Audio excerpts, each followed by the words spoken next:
Buenas tardes. Hoy vamos a empezar el tema 4, la memoria episódica. Si no hay ninguna pregunta previa. En este tema vamos a cambiar de estructura. Vamos de las estructuras de la memoria sensorial y memoria de trabajo hacia esa memoria de almacenamiento, recuerdo, que ya veremos que tiene unas cuantas variables más, que serían todos nuestros conocimientos. La memoria a largo plazo o las memorias a largo plazo serían lo que normalmente llamamos recuerdos, mi memoria, mis saberes, todo lo que conocemos, todo el registro de nuestra vida. Yo voy a empezar el tema un poco de desorden, con los principales modelos teóricos para ver la estructura, mejor que empezar por el punto primero que habla aquí de la definición y todo eso. Bueno, pues esta introducción la vamos a hacer empezando en el punto 4.2, principales modelos teóricos.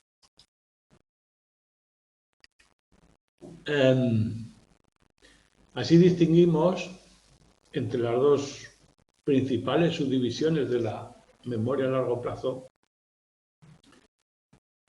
que no sé si la hemos nombrado en el capítulo introductorio, creo que sí, pero como podéis tenemos una parte procedimental y una parte declarativa. La diferencia entre estas dos partes, y luego iremos viendo esta, es que esta es inconsciente y automática. Serían esos saberes y habilidades que sé hacer, pero de los que no soy necesariamente consciente, mientras que la declarativa son procesos explícitos, controlada, consciente.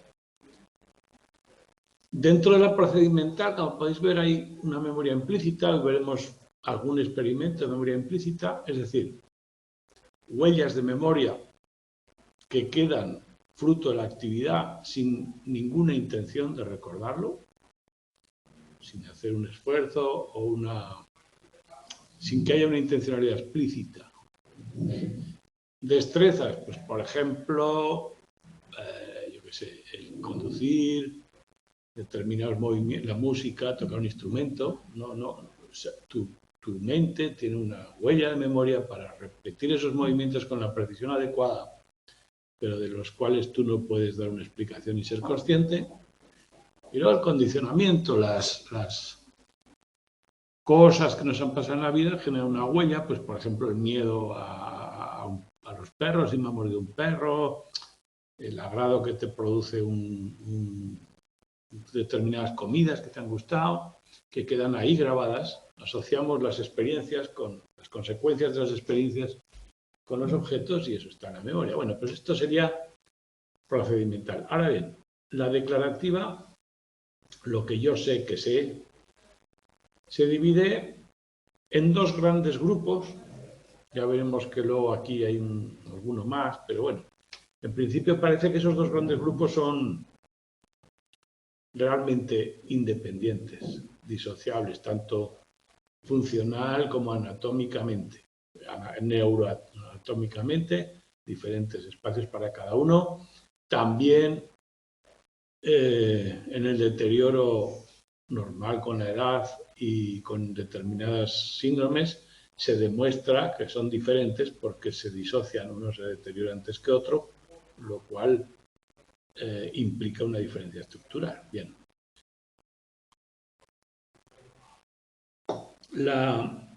Todas estas estructuras participan de los tres procesos: un sistema de codificación, una forma de tener la información, y para recuperarla, eso lo veremos hoy, de la memoria episódica. La memoria episódica y la semántica, que comparten la flexibilidad, que son explícitos y controladores de atención, se diferencian claramente en dos o tres características. La memoria episódica abarca el espacio y el tiempo, es decir, cada conocimiento o cada dato que hay en la memoria episódica es un episodio, valga la palabra, un evento que le llamaba, ¿cómo es el primer? No me acuerdo quién llama, Esquire, se llama evento, y tiene información de cuándo y dónde ocurrió. O, por ejemplo, mis recuerdos, también la palabra recuerdo es importante, como veremos, de la escuela. Bueno, autobiográfica implica que es autobiográfica, pero autobiográfica veremos que es un nombre reservado para otro tipo, eso lo veremos de esta vez, yo lo borraré de aquí. Mientras que la semántica son conocimientos que ya se han abstraído del espacio, el tiempo y las experiencias que los generaron y quedan como saberes, conocimientos, hechos, conceptos, el lenguaje, saberes abstractos e independientes de su adquisición. Por ejemplo, saber sumar, saber las tablas de multiplicar que aprendí en el colegio. Las tablas de multiplicar no las recuerdo asociadas al colegio, pero sí mis experiencias en el colegio, que serían de la memoria episódica. El espacio y el tiempo, verbalizable, consciente en ambos dos. Bueno, pues las palabras, o sea, los conocimientos de ambos se podrían distinguir también como que la episódica viene a ser una autopercepción de mí mismo, de mi historia, mientras que la semántica es una serie de conocimientos que se vinculan pues, con el mundo y conocimientos generales, que también parte de mí mismo. Yo también tengo conocimientos de mí mismo de naturaleza semántica y ahí es donde está la memoria autobiográfica que veremos luego. Bien. Por eso quería empezar con viéndola en el contexto global, en la estructura de memoria a largo plazo que compartimos, en vez de cómo empieza el tema, porque así ahora podemos precisar bastante más. Entonces, la declarativa y episódica tiene una serie de características peculiares, se refiere siempre a mí, a mí y a episodios conocidos por mí o personas conocidas, vividos o referidos, declarados, vinculados al espacio del tiempo y autonoética, es decir, es una especie de viaje en el tiempo. Yo me puedo remontar hacia adelante, atrás en el tiempo, mi propio movimiento en el tiempo. Si veis el texto, nos habla de una serie de características que desde Turbin, que la define de forma más precisa en el año 72, compartimos, y la primera es que es una, bueno, nos pone Turbin que es una memoria que se desarrolla más tarde y se deteriora más pronto, es decir, con la edad tardamos más en tener esa memoria consciente y en edades avanzadas es la primera que se suele perder cuando hay degeneración neuronal. La memoria de larga duración, las memorias de este apartado, igual que la memoria de trabajo, la memoria sensorial, eran muy corta duración, esta es prácticamente permanente. Ya veremos el olvido, cómo funciona. Es exclusivamente humana. Viajar en el tiempo y la conciencia de yo parece que no existe en otras criaturas como en el ser humano.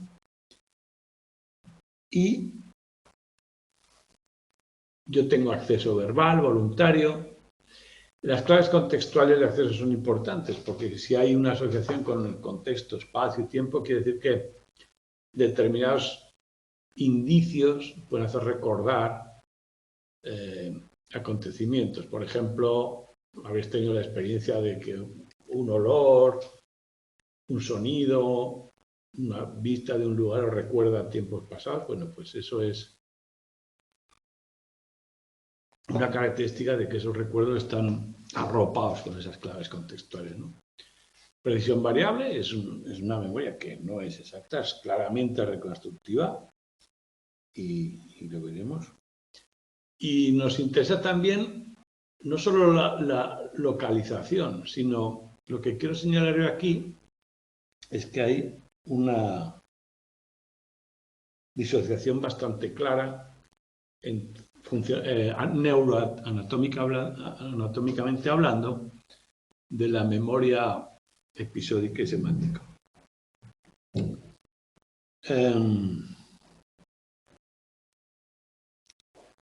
También hay lesiones localizadas o pacientes amnésicos, que algunos hemos visto, algunos veremos,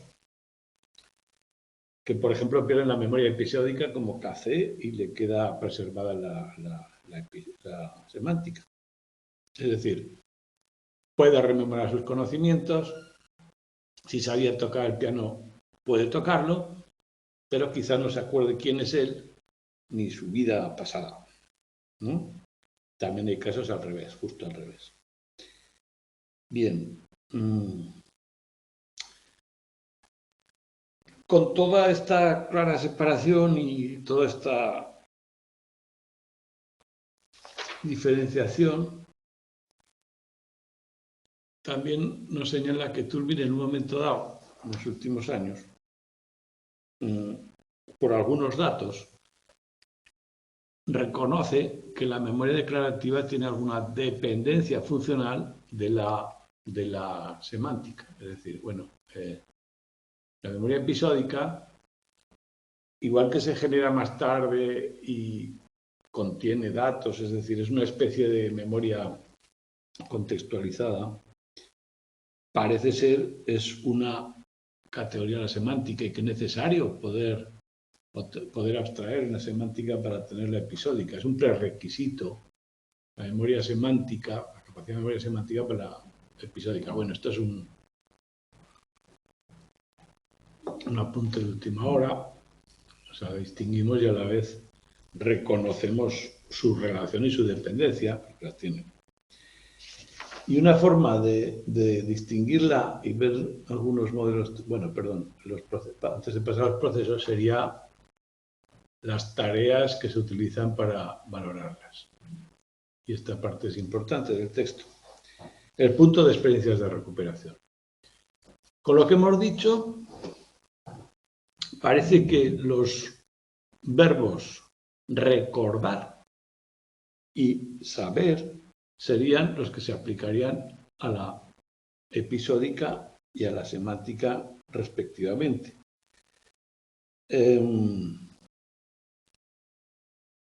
El autoconocimiento, la conciencia autonoética de yo en el tiempo contra la conciencia de lo que sé en mi propia forma de hablar. O sea, yo cuando digo lo que recuerdo y digo lo que sé, estoy pensando ya en dos tipos de memoria diferentes. Los recuerdos se asocian al espacio y tiempo.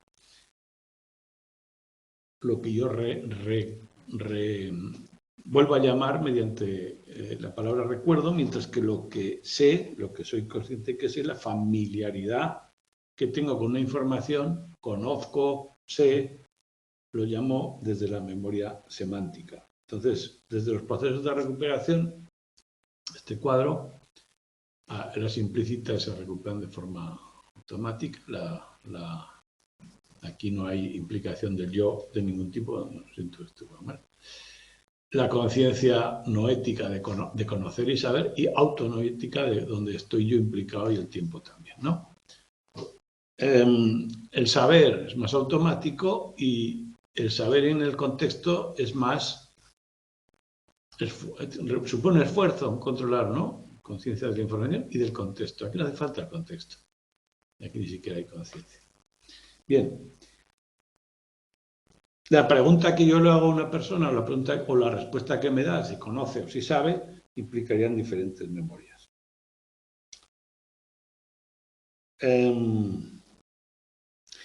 También incluye la memoria episódica las emociones en la autonoética recuerdo el agrado o desagrado. De alguna forma está codificado ahí también. Bien. Pasamos a los procesos. Desde aquí pasamos a los procesos y a estudiar la memoria PS de Kansi, ¿no? Ya la hemos introducido, la hemos definido desde varios puntos de vista. Vamos a ver qué es lo que hacemos con las huellas. Cualquier proceso de memoria hemos visto que requiere codificar, almacenar y recuperar la información. Codificar implica traducir los datos sensoriales a algún código útil para nuestro sistema nervioso, código útil para captar la información y para almacenarla, para consolidarla y para recuperarla. La codificación es importante. El almacenamiento habría que preguntarnos dónde está esa información, en qué parte del sistema neuronal, cuánto dura, cuánta información tenemos, qué tipo de códigos se almacena, qué tipo de datos. Y bueno, la recuperación probablemente tenga mucho que ver cómo hemos codificado y cómo está almacenada, será más o menos precisa. Eso, desde ese punto de vista, vamos a ver cada uno de ellos. La codificación, en principio, tiene dos partes. Una, la adquisición. ¿Acordáis que la memoria sensorial nos daba una serie de datos interpretados parcialmente, todavía no se habían abstraído de la representación sensorial y deberíamos hacer ese paso para registrar ese dato con algún análisis y luego, una vez analizados y creados una huella, se consolidaría con representaciones propias de nuestra mente que son huellas ya relacionadas con el resto de conocimientos. Adquirir es traducir la información que nos llega desde las otras estructuras de memoria, sobre todo las sensoriales, en la memoria de trabajo. Y a medida que la traducimos ya podemos almacenarla de alguna forma y luego las representaciones más permanentes requerirían un proceso de consolidación. Los códigos, cualquiera sirve. Principalmente la memoria a largo plazo, episódica, codificación fonética, verbal, semántica sobre todo, es la principal, pero caben todos ellos. Pues empezamos por la codificación. La codificación y almacenamiento va a depender de todos estos factores que hemos señalado y vamos a ver uno por uno. Mirándolos por encima, vemos que los dos primeros tienen que ver con nuestra experiencia con el material, sea el tiempo y las veces que estamos con el material, la variedad de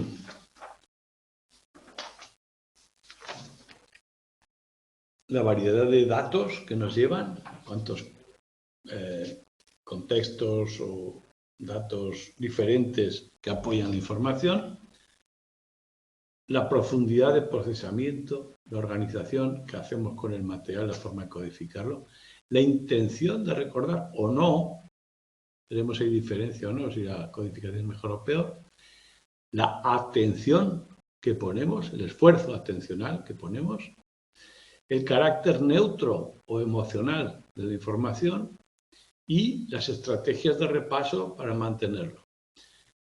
Todo esto producirá una huella, una adquisición más o menos duradera, más o menos eficaz, y veremos qué datos tenemos. Y la consolidación, que sería, lo que hemos dicho, crear representaciones e integrarlas en la memoria a largo plazo para mucho tiempo, donde veremos en especial la influencia del sueño, que parece tener un papel muy importante. Vamos con el tiempo de exposición. En principio, tiempo de exposición, vamos a resumirlo muy fácil, a más tiempo de exposición, más experiencia con el material, va a haber mejor codificación, mejor aprendizaje. El primer experimento que nos presenta es de Gilun y Schifrin, que hacen la variable independiente es 1 segundo o 3 segundos de tiempo de exposición de un material y pruebas de variable dependiente son recuerdo y reconocimiento. Recuerdo, no sé si no estoy cacharro pinta, pero cuando quiere. Recuerdo y reconocimiento. Bueno, da igual. El primer experimento simplemente lo nombra, bueno, pues mejor con 3 que con 1, ¿de acuerdo? Bien, estamos en ello. Y el segundo, un pelín más complejo, nos pone un experimento en el que, página 120, hay una prueba de memoria implícita y otra de memoria explícita. En esta se les dice a los sujetos que van a tener que hacer una prueba de memoria con el material que están trabajando, y en esta no se les dice eso, solamente se les da un material para hacer una tarea. Esto lo veremos luego. Las instrucciones son las que van a determinar que el sujeto ponga la intención o no de recordar. Bien, en la memoria explícita se trabaja o se recuperan palabras, o sea, son palabras que se les dan con dos tipos de información. Simplemente las grafías o con información semántica. Algo similar se hace con la memoria implícita. Se les da unas palabras que luego recuperarán con una clave de completar las letras que faltan para una palabra y la otra de conocimiento general, una prueba conceptual. Bueno, la historia es que trabajan con una serie de palabras diciendo si son más o menos agradables o elegantes desde el punto de vista visual, tamaño y la forma, y luego se les da o bien 3 letras de la palabra y tienen que completarla, o bien se les pregunta por conocimientos generales de un determinado tema. Si repiten más veces las palabras trabajadas, veis aquí porcentaje de soluciones correctas, o sea, si trabajan mejor con las palabras, pues tenemos un dato de que hay una huella en memoria mayor de esas palabras que las palabras neutras. Bueno, veis que aquí hay un grupo control y luego hay 6 condiciones de tiempo. Este experimento trabaja 2 tipos de memoria, explícita e implícita. 2 tipos de tarea, perceptiva o semántica, o perceptiva y conceptual, y diferentes 6 espacios de tiempo, y cada uno 10 palabras. Bueno, pues tenemos 2 por 2 por 6, todos esos grupos, aunque cada sujeto pasa por todos los no me acuerdo qué claves son intersujetos, pero no es muy importante. Entonces, la fase de estudio se ven las palabras, se hacen un juicio y luego completan fragmentos o son preguntas de conocimiento con claves de recuerdo. El resultado, que es lo que importa, que es que hay efectos en el tiempo de codificación, que es lo que estamos midiendo. Recordamos que estamos hablando del tiempo de exposición, en la memoria explícita en todos los casos. Está pendiente, es significativa. Hay una mejora a medida que aumenta el tiempo de exposición. Pero hay un dato, que es este, que en la memoria implícita, cuando la prueba es conceptual, conocimiento general, no hay una mejora por el tiempo. Es tabular plana y esta diferencia es significativa. O sea, en general, el tiempo es importante, el tiempo de exposición, excepto en la memoria implícita conceptual. Bueno, lo único que nos dice es que este proceso probablemente dependa de otras variables. Pero lo que queríamos concluir, el tiempo de exposición no sirve. Esta parte es bastante sencilla de recordar. Segundo factor, la frecuencia.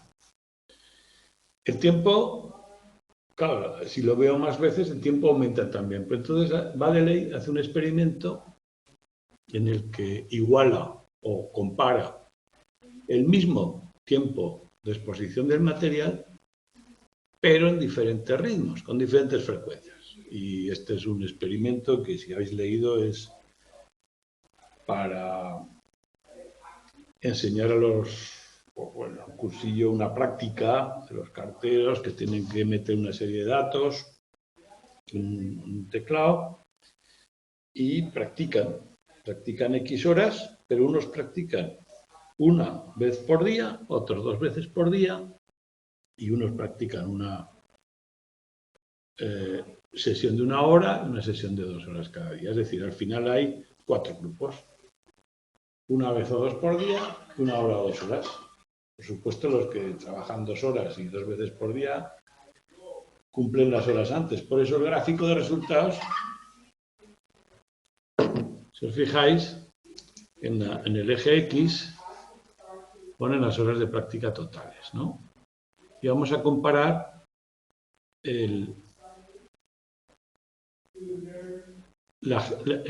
esta línea me da que los que han practicado 57 o 58 horas, es decir, han practicado el mismo tiempo, unos les ha costado menos horas que a otros, menos días que a otro, pero el rendimiento, la altura, es mucho mayor en 1 hora, un día, en vez de, o sea, 1 vez al día, 1 hora, 1 vez al día, que cualquier otro de los resultados. Es decir, 2, ¿cómo es? 2 por 1 es 2 sesiones de 1 hora en un día. El tercero es una sesión de 2 horas y el último 2 sesiones de 2 horas por día. Es decir, a esta altura es bastante significativa. Esto es lo que se llama el efecto práctica distribuida. Esto os tendría que decir algo a la hora de estudiar. Cuando vais a estudiar, tenéis que estudiar menos tiempo y más veces, dejando espacio entre una y otra. Bien, efecto de distribución. Es un efecto bastante sólido, bastante conocido. Veis que el experimento es de hace 40 años. Así pues, las mismas horas de práctica mejor distribuida que...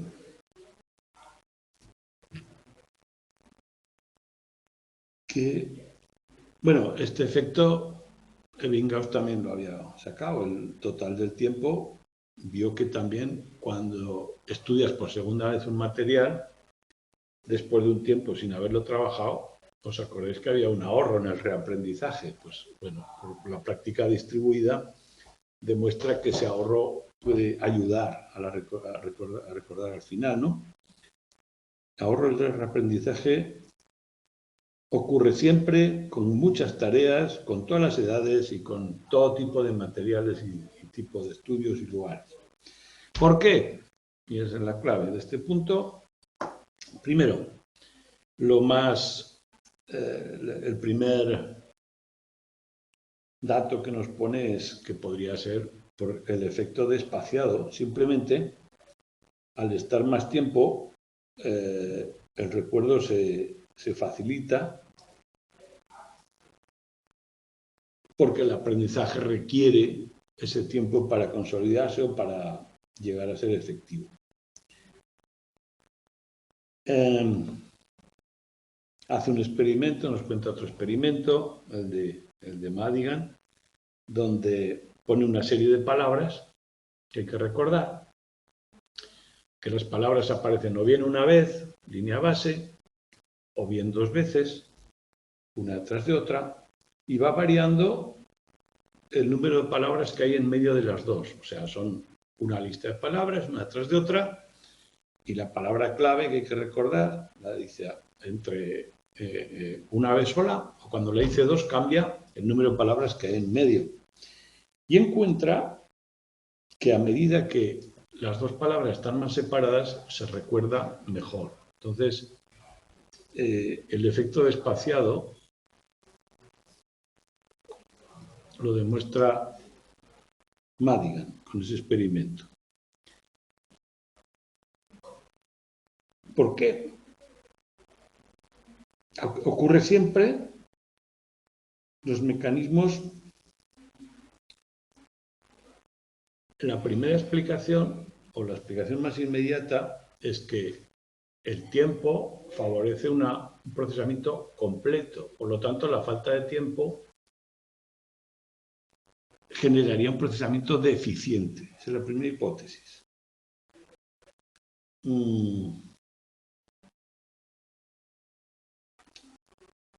Si veo una información muy a menudo, la palabra se repite a menudo, hay una especie de habituación y no le hago mucho caso y el procesamiento no es todo lo profundo que debiera. Bien. Segundo hipótesis, la recuperación de la fase de estudio. Esta dice que cuando vuelvo a ver el material, no solo lo recuerdo y lo consolido. Entonces, el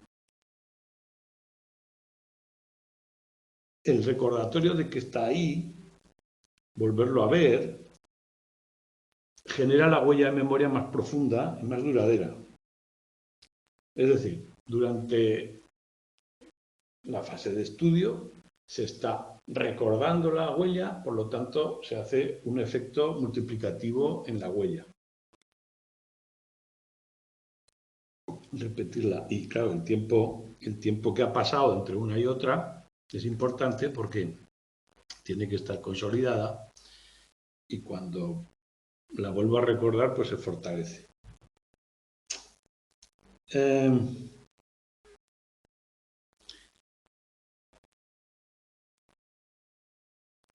Le añado más información a la huella en cuanto la vuelvo a ver, me da tiempo, después de recuperarla, a darle, bueno, todo este efecto de halo que genera cualquier palabra conocida, la enriquezco más, ¿no? Al recuperar la representación por segunda vez. Y no solo la repaso, sino que la recuerdo más. Otra explicación es la variabilidad de codificación. La variabilidad de codificación se refiere a otros factores contextuales. En este caso, la primera palabra ha ocurrido en un momento con unas circunstancias, la segunda ocurrencia en otro momento con otras circunstancias, y a más separadas estén, probablemente sea más diferente, y eso enriquece la huella. Todos los factores contextuales, estamos hablando de memoria episódica, le añaden más fuerza, más de un contexto, ¿no? Y bueno, y también se ha relacionado con la consolidación.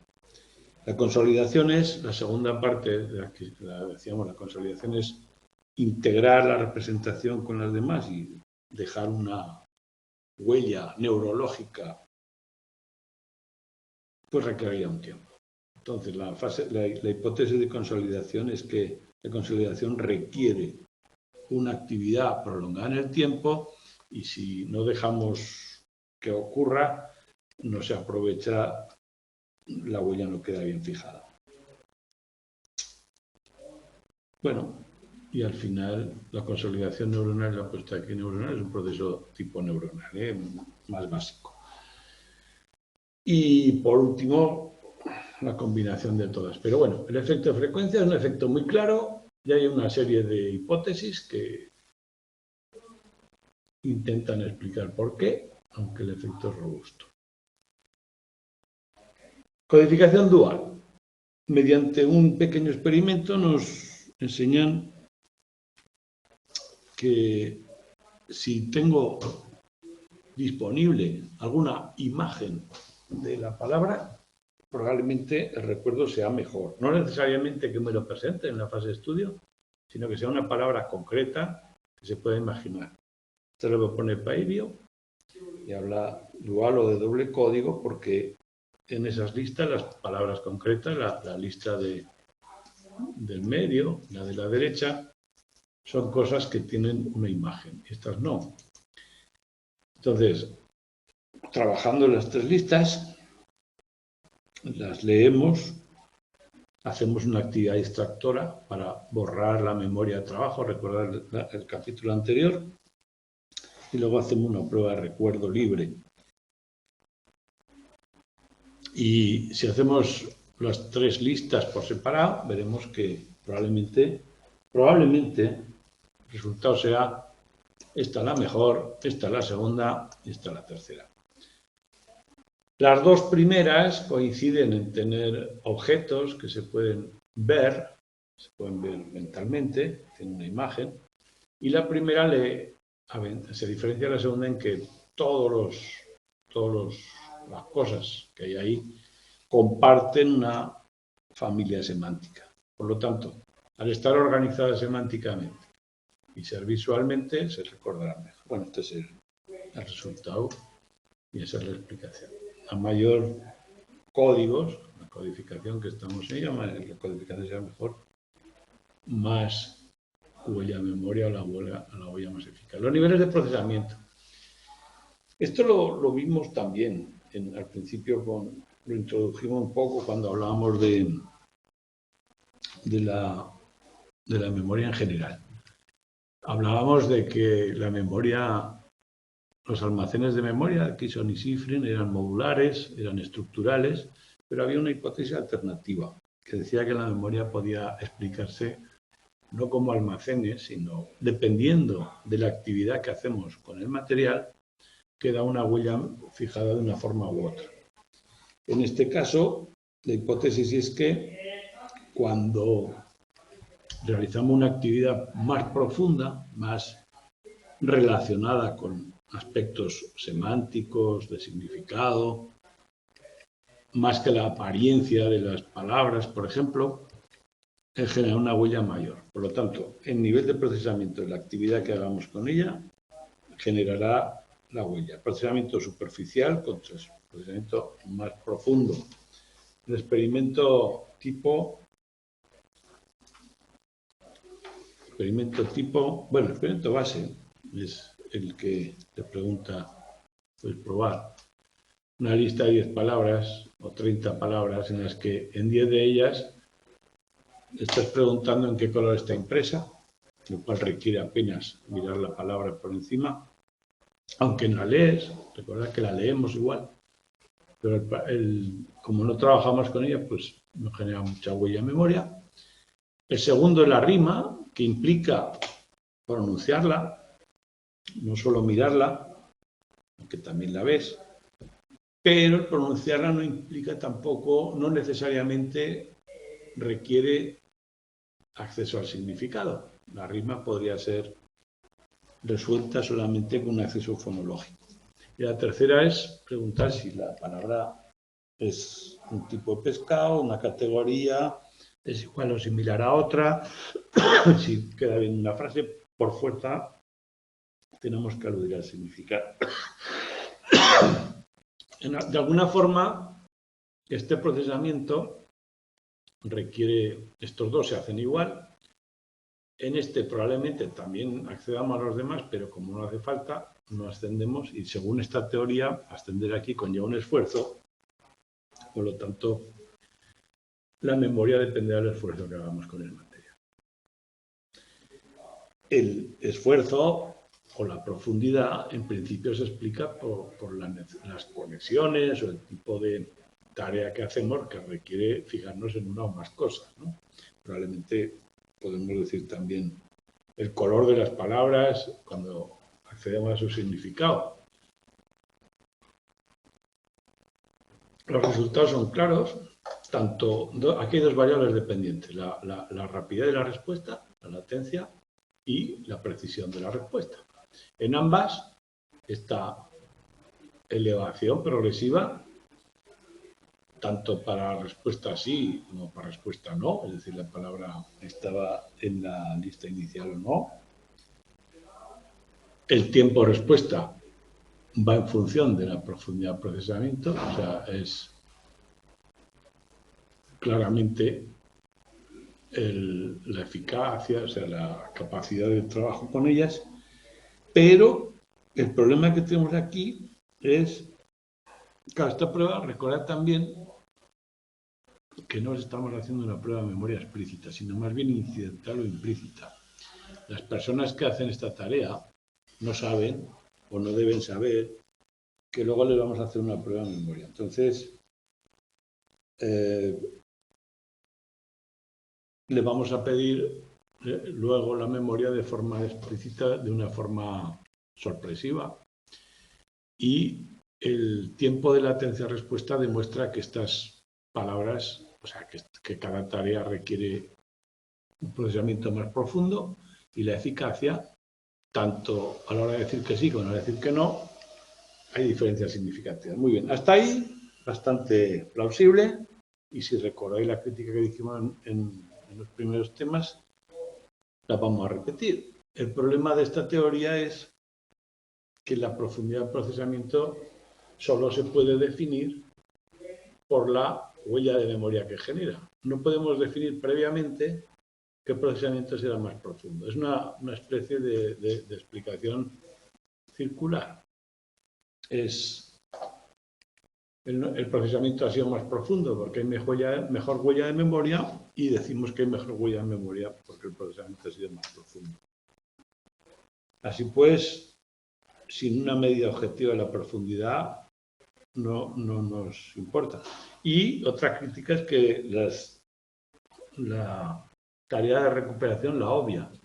Aquí todo depende de la codificación y la forma en que recuperamos, la forma en que decidimos, recuerdo, reconocimiento, tareas de compleción, bueno, que también influyen, esta las obvias, por lo tanto es otra crítica que recibe. Pues bien, profundidad del procesamiento. La organización. Si la prueba de memoria, como muchas que hemos visto, las que hacía Vingaus, es una lista de palabras, sílabas sin sentido, hay que repetir en el mismo orden, no nos da pie o no nos ayuda a crear una organización que nos facilite la memoria. Ahora bien, cuando se le deja a la persona que repita o que diga la información en la fase de recuerdo como ella quiera, es decir, la reorganice en su memoria, el recuerdo mejora bastante. Si una prueba es de recuerdo libre, que no requiere un orden obligado, mejora bastante los resultados.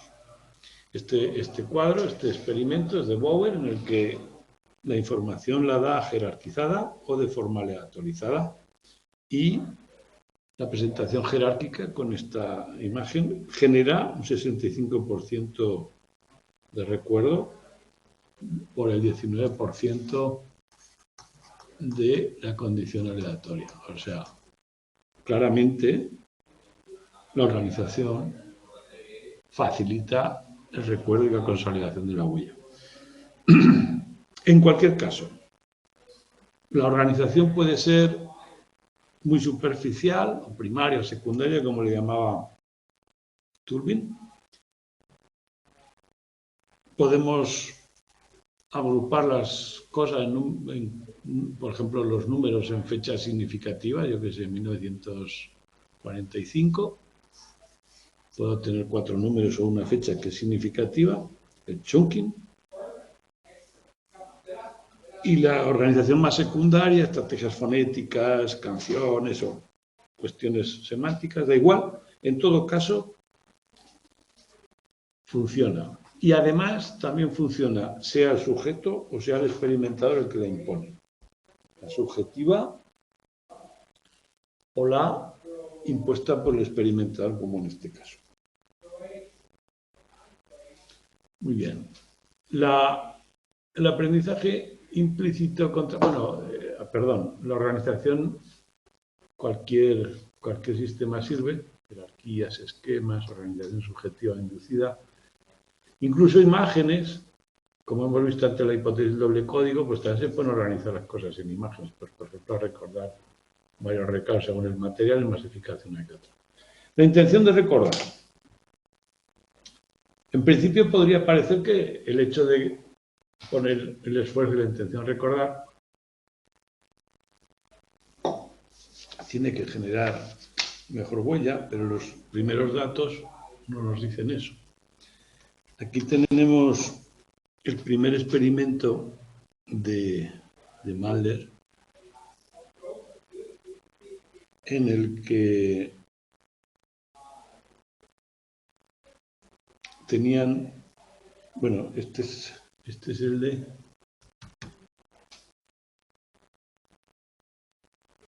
de Mandler. Eran unas tarjetas con una serie de palabras escritas en ellas y cada grupo tenía unas instrucciones. El grupo de memoria explícita por un grupo de memoria implícita. Este es el resultado de Jenkins, pero da igual, os cuento primero otro.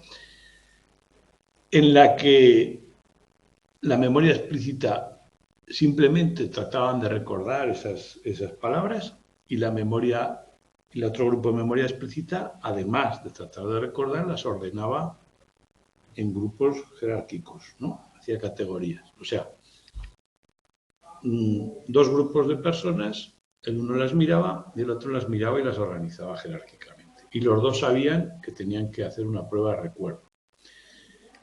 El grupo de memoria implícita, uno de ellos relacionaba las palabras por similaridad conceptual y el otro simplemente las ponía las tarjetas en columnas sin ninguna tarea que implicara significado. Después se hace una prueba de memoria global y se comprueba el número de palabras que recuerdan. Entonces, el grupo que recuerda peor es el de memoria implícita, que ha hecho una tarea no significativa, ordenada en columnas.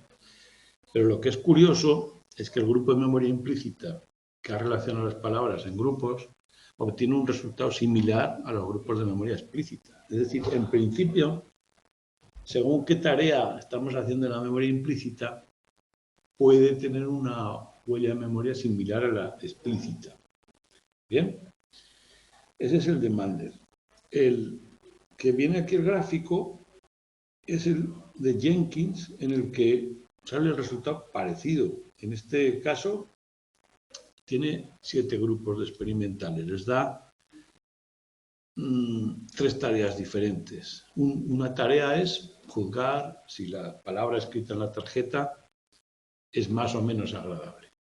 Eso implica un procesamiento semántico. Otro, si tiene o no una letra, lo cual implica un repaso con los fonemas, los grafemas. Y en el tercer grupo, que estimara el número de letras que tenga la palabra. Eso significa contar las palabras. Es un procesamiento mucho más superficial.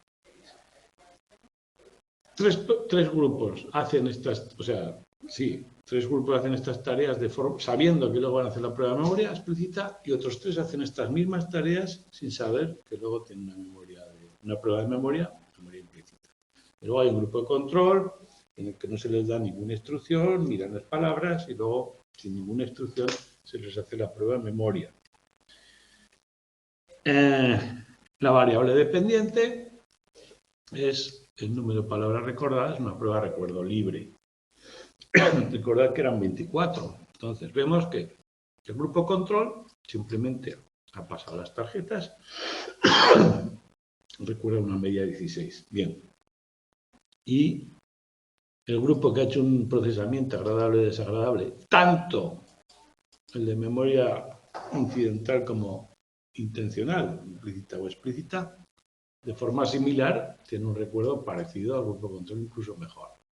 Ahora bien, no hay diferencia entre el procesamiento implícito y explícito, intencional e incidental.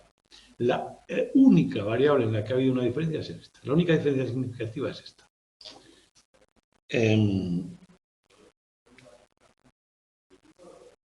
Por lo tanto, otra vez, como decíamos antes, no coincide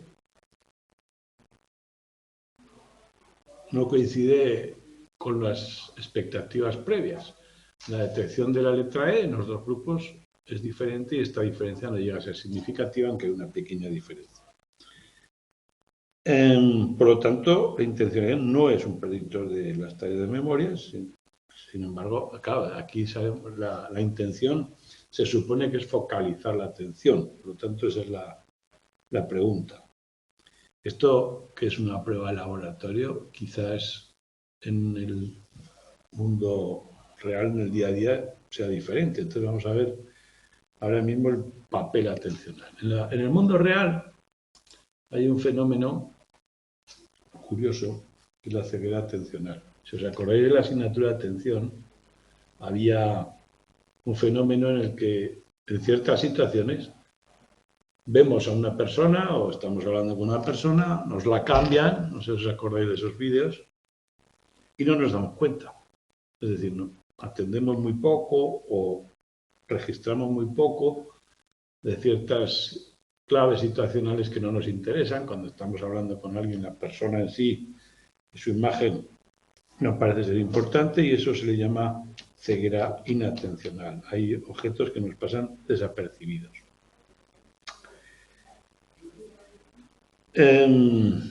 Quizás sea un fallo, control atencional, quizás sea una forma de economizar la atención. Pues las tareas de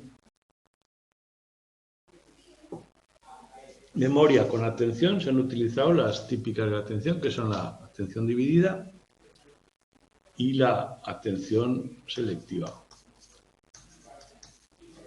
Y los datos que tenemos, bueno, atención dividida, sabéis que implica el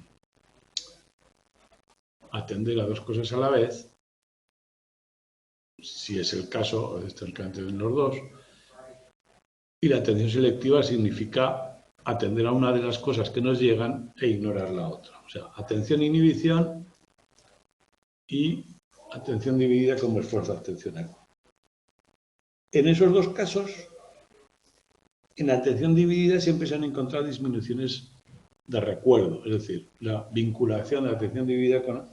También en la atención selectiva, el tipo de experimento, en este caso visual, es el de Rocky Goodman, en el que con formas más o menos familiares, lo que debían hacer era recordar las formas de un color e ignorar las del otro, y en otra condición experimental, la condición de control, aparecía la forma sola. Es decir, hay una condición de atención plena, donde aparece la forma recordar sola, y otra de atención selectiva, en la que aparece con otra figura. Siempre la atención selectiva y la atención dividida dan peores resultados de recuerdo que la atención plena. También cuando esta manipulación se hace durante la fase de recuperación, es decir, cuando presentamos los estímulos con distractores o sin distractores, a la hora de la prueba, no en la de codificación. Así pues,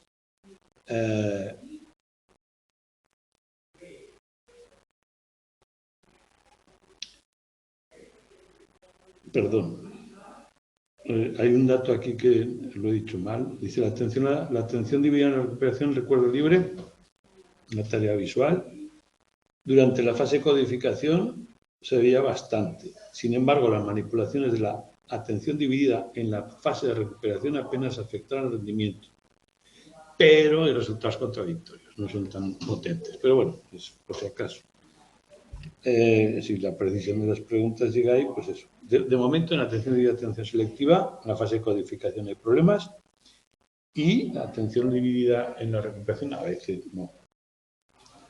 Bien.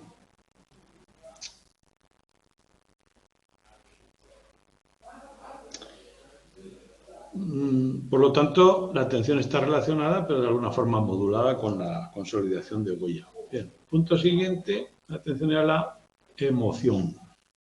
¿Tiempo? Sí. En la emoción, en principio, cuando el contenido de cualquier episodio, memoria episódica, contiene también una huella emocional, la huella de memoria se ve fortalecida porque la procesamos más, tiene más claves contextuales, más importante, vitalmente hablando, y eso ocurre tanto en la vida real como en el laboratorio. A mayor nivel de activación, de mayor emoción. O sea, mayor recuerdo. Si la emoción es positiva o negativa, aquí parece que hay alguna diferenciación. En general, los negativos tienden a dejar una huella de memoria más potente, excepto en la memoria autobiográfica, en la que se refiere al yo. Cuando yo valoro mi propia vida, sobre todo en ciertas edades, al alcanzar ciertas edades avanzadas, y eso lo veremos en otro capítulo, tienden a tener más fuerza los positivos. Hay un cierto sesgo. Y también sabemos que los negativos pueden alcanzar un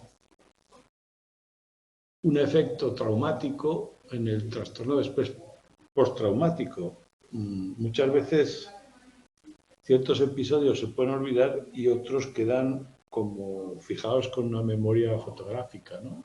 A gente que ha vivido acontecimientos muy estresantes le queda una imagen que puede casi repasar durante el resto de su vida. ¿De acuerdo? Ya lo veremos esto más adelante, pero tiene que ver. ¿De qué depende? De que la emoción genere una huella de memoria más fuerte. Una de las hipótesis, una de los datos que puede ayudar es que cuando hay contenido emocional, lo que se recuerda es el contenido principal y no el contexto, lo que se aísla, la parte emocional o lo que produce la huella central. Así pues, la emoción quizás sea selectiva, solo de fuerza al contenido central. Y bueno, y luego hay estos dos fenómenos que ahora los vemos un poco por encima, pero que son importantes. La congruencia del estado de ánimo y la dependencia del estado de ánimo. En la congruencia quiere decir que si yo ahora estoy feliz, probablemente recordaré más elementos felices, y si estoy triste, probablemente recordaré más elementos tristes. La congruencia con el estado de ánimo actual hace que los recuerdos tengan uno u otro. Y la dependencia es que si yo en un estado positivo tengo varias experiencias, cuando vuelva a estar en un estado positivo podré facilitar el recuerdo de esas experiencias, sean positivas, negativas o neutras, da igual. Es decir, en la dependencia lo que ocurre es que lo que aprendí con un estado de ánimo cualquiera, o sea, positivo, negativo, lo que sea, cuando se repita ese estado de ánimo, puedo rememorar con más facilidad lo que aprendí, sea del cariz que sea. Y bueno, con esto lo dejamos aquí. Por lo tanto, la dependencia, el estado de ánimo igual que en el estado de codificación, da igual que el recuerdo tenga contenido positivo, negativo, neutro, y la congruencia es que cuando estoy con un estado de ánimo, recuerdo cosas de ese tipo de ánimo, o sea, positivas, recuerdo cosas negativas. Y con esto, la emoción, nos vamos y nos vemos la semana que viene con el repaso y la consolidación. Bueno, este tema tiene muchos datos, pero es largo porque habla de varios matices, de cómo evoluciona en la vida, la memoria autobiográfica, memoria de testigos y ciertos fenómenos importantes, pero salvando estos pequeños experimentos, lo importante es la estructura del tema. Si yo tengo una estructura clara, que estoy hablando de memoria explícita y de codificación, almacenamiento y tal, y algunos fenómenos que veremos luego, como viene aquí en el índice, yo creo que se puede dominar. A ver, perdón, aquí. Es que estamos hablando de procesos. Luego hablaremos del olvido, cómo se trabaja, o sea, recuerdo, reconocimiento, objetos cotidianos. Estos son puntos mucho más cortos, testigos, cómo evoluciona y un poco de la neurociencia que veremos en todos ellos. Bueno, pues lo veremos el próximo día, probablemente lo acabaremos. Pero que el ritmo cambia, hay otros temas más cortos y temas más largos como este. Así pues, el próximo día seguimos aquí, ¿vale? Corto aquí la grabación, si se puede.